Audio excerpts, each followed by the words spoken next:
G'day, Steeler Nation. Welcome to the first episode of the Pittsburgh Steelers Syndicate. My name is Mark Davison. Welcome to the channel. Welcome, Steeler Nation. Welcome, everyone. I'm very thankful for this opportunity. Like I said, my name is Mark. I've been given this opportunity from Gridiron Blitz, who said he's doing some really good things with the Detroit Lions Syndicate. And now I get to have my voice. I do have some other platforms where I do work with Steeler Nation Australia and Behind the Steel Curtain, but this will be completely separate. And we are going to build something here. We're going to try and talk about the Steelers and, of course, always chase that 7th Lombardi. That's what we're here for. So once again, welcome to the first episode of Pittsburgh Steelers Syndicate. Let's crack on with the show. So a lot of you guys, you might not know who I am. Like, firstly, you're probably thinking, is that bloke, is he Australian? Does he have an accent? What is he talking about? Where does his accent come from? Who is this guy? What's his story and what is happening? I'm going to give you guys a quick little a rundown of my story and how it came to be. So in a nutshell, I've told this story a few times, but for the new listeners and everyone out there, I started being a Pittsburgh Steelers fan or a fan of the NFL about around this time, 20 years ago. So around this time when I was a bit younger, when I was little, when I was playing Sega and PlayStation with my brothers, the John Madden games came out. We started playing those kind of fun games, right? And all the movies, like I see the NFL as like a spectacle. Like you put the big pads on, you go out there and thump one another. You hit each other as hard as you can. For an Australian, like growing up and a kid growing up, I was like, what is this? Like, what is this game? I'm so intrigued about it. So I started watching, the movies like The Replacements, The Water Boy, Remember the Titans, all those kinds of movies. I was like, hang on a minute, this is really fun. So once I started getting involved in that, I knew I had to pick a team. I knew I had to, when you follow a sport like the NFL, a lot of you guys in America, you're kind of born into it, right? And wherever your state is, your city is, you're kind of born into it. If you're from Pittsburgh, you're probably going to be a Pittsburgh Steelers fan. For me, I'm from Australia, and the only reason that I followed the team or chose to was the colors. You see behind me with the Bradshaw, the Harrison, and behind me the Ben Roethlisberger right now. The only reason was the black and gold colors. So, that's my fandom in a nutshell. And we'll explore that. Like as this channel develops and as you guys doing comments and start leaving likes and start subbing, we'll ask me any questions about Australia. Ask me any questions about the NFL. Ask me any questions about the Pittsburgh Steelers. As this is my introductory, hello to the channel and hello to you guys. And some of you guys have seen me on Steeler Nation Australia and talking the grid before. So, yeah, it's going to be an exciting time. I'm really, really happy and keen for this opportunity. But we are going to tackle the first theme today, or the first idea we're going to get around is the Pittsburgh Steelers 2020 season.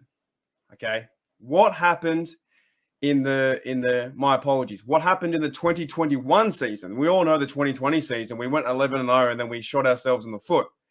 The 2021 season last year, what happened? Was it successful? Was this 2021 season successful? Or should we have got more out of that? Okay. Should we have got more out of that? So for me, as a fan, yes, it was successful. Okay. We went 9-7-1. A lot of the NFL pundits and the NFL fans, the NFL media all said the Steelers weren't going to go anywhere. They said the Steelers were not going to go anywhere. And we proved them wrong. We did. Until we came to the very end and we got, flabbergasted at the end and just got thrown out the window by the Chiefs in the playoffs. However, going into the season, some of us kind of knew it was Big Ben's last year. We had no O-line. We had problems at defensive line. Vince Williams retired before training camp, so he was missed. Devin Bush coming back from injury was pretty hard too. You had Alualu going down, Stephon Tuitt dealing with his brother's death, and he didn't play the whole season. So there were many question marks along the season, as there are question marks heading into 2022 as well. as these question marks, everyone thought that the Bills, week one, the Bills were going to run us over, and we had no chance. That to me was one of the best victories all year because we ended up beating the Bills, and everybody was on the Bills train, thinking Steelers have nothing, we can't do this, and then we go 1-0, and then I think we lost the next three, so we went 1-3 or something similar. I can't remember. The key to the point is, I think overall, this season was successful. Now, there are some debates as well, and I want to hear your thoughts in the comments. Was this a successful season? A lot of fans always say it's meant to be Super Bowl or bust. And in my reality, I don't tend to see that. Super Bowl or bust is you're getting your expectations up too high, way too high. They're all the way up there. They're if you're just going for the Super Bowl and it doesn't happen, then you're let down. So I understand that. It's Pittsburgh, it's Stairway to Seven, it's a Pittsburgh Steelers, City of Champions. We have, besides the baseball team, the NHL team, the Penguins do quite well. I understand all of that, and I get that you want to go and try and win it all. But looking back at it and cheering and supporting this team from last year, I think it was pretty successful. We got 9-7-1.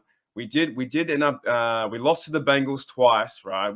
Fair enough. We lost to the Bengals twice in the division. However, we did end up beating the Browns twice, and we beat the Ravens twice as well in the division. That's pretty successful. We end up beating also the Tennessee Titans at home. That's a pretty good thing as well, to beat the Titans, who were number one at the AFC. So as we went along in this season, Big Ben was always going to be our guy. It was his last year. People kind of knew it near the end. He, announced his retirement during the Browns game. We were fired up for the Browns game. And then we went out and smashed them and had a good time and took care of Baker Mayfield. How good was that, right? We had all those things going our direction. And, along the way too, they said bench Big Ben. Along the way, they said fire Mike Tomlin, right? But still, if you're a Tomlin supporter, and we'll get into this in the next few videos. We've got a long off season. There's a lot of topics to cover. You have Mike Tomlin. There are a lot of fans. Me personally, I'm a Mike Tomlin fan. He's never had a losing season. He gives us a real good chance to win. And there are so many other teams that and officers and the organizations would love to have Mike Tomlin as a coach for their team. So the only thing that really hurts, I guess, and on the flip side, was this season a successful season, is how we left off. We have now lost. The Pittsburgh Steelers have now lost 4 playoff games in a row. Okay. On average, since losing to New England in 2017, we lost to the Jaguars, we lost to the Browns, we lost to the Chiefs. That's 4 in a row. That's 4 chances that we got to the playoffs and did nothing.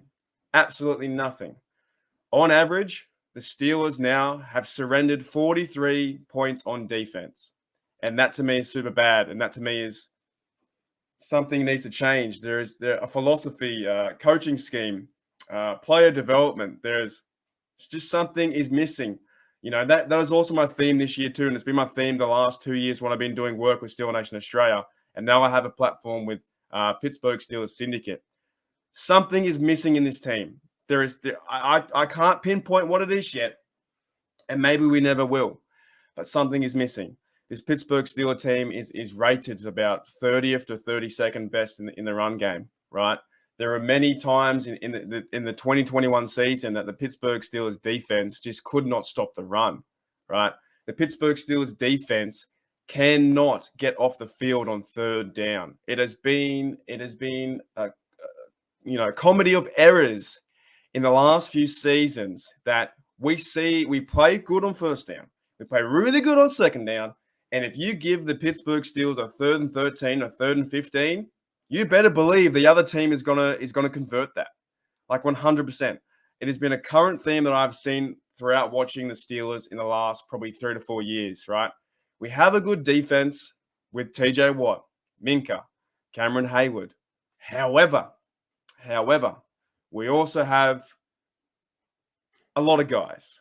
We have a lot of guys that are just filling in. Derek Tuska, Joe Schobert, James Pierre played cornerback for a little bit. You know, Trey Norwood stepped up. He played well this season. Just a guy. There are a few things like that where we have TJ Watt end up getting 22 and a half sacks last year. And then we go into the Chiefs game and we do nothing. Okay, I was very excited. I was so excited to see that fumble, 7-0. I'm thinking we have a chance. We have a big chance in this game. And then what happened next? The Chiefs end up rolling over us, and they put on 28 to 35 points. And what was most frustrating about the end of the season, meanwhile, I do still think it was successful. The last game with the Chiefs there, Travis Kelce threw a touchdown on us. So if anything hurts enough, Travis Kelce throwing a touchdown shows you that we are missing something as a collective, as a Pittsburgh Steeler, as something that we have now in my lifetime. Like you know, the disconnect is real for me going back to the 70s. I know who Mean Joe is, right? But I didn't watch any of his games. Okay. I know Franco Harris in the Immaculate Reception. I have quite a good knowledge for the Pittsburgh Steelers. However, I've never watched many of his games. And highlights don't do it justice. My Steelers fandom starts from about 2003, 2004, when that defense with Troy, Debo, Farrier, Lawrence Timmons, all those guys coming up. Right? So last year, something was missing, right? We had that big play, 7-0. TJ Watt, we have a chance. Big Ben might be able to beat the KC Chiefs. Maybe. And then it all fell to pieces. It all fell to pieces. So, yeah. In my overall view, like, for me, it was 9-7-1, success. Playoffs, success. TJ Watt and Najee, and we'll talk about Najee in the offseason too. They were both standouts for our team. However, we do have a lot of guys just on the team or just, you know, just hanging around, just turning up to put the shoulder pads on and just being what they are. And also the injuries really held us back too. No, Juju was out most of the year. So there was a lot of things like that. But I want to hear your thoughts too. On my first video for the Pittsburgh Steelers Syndicate, I really want to hear your thoughts. Do you think the Pittsburgh Steelers 2021 season was a success? And how do you define that success? Would love to know. Would love to know any thoughts about our season. And as we do more and more of these videos, we'll build a theme. We'll keep going. And we've got so much to talk about. We don't even know who's going to be our quarterback yet. We don't know who's going to be our quarterback yet. So, yeah, thank you, everyone, for checking out the Pittsburgh Steelers Syndicate. I do appreciate it. As always, my name is Mark Davison. And I'm going to leave you with this cliffhanger. I'm okay. I'm okay with Mason Rudolph. Thanks, guys. I'll see you guys later.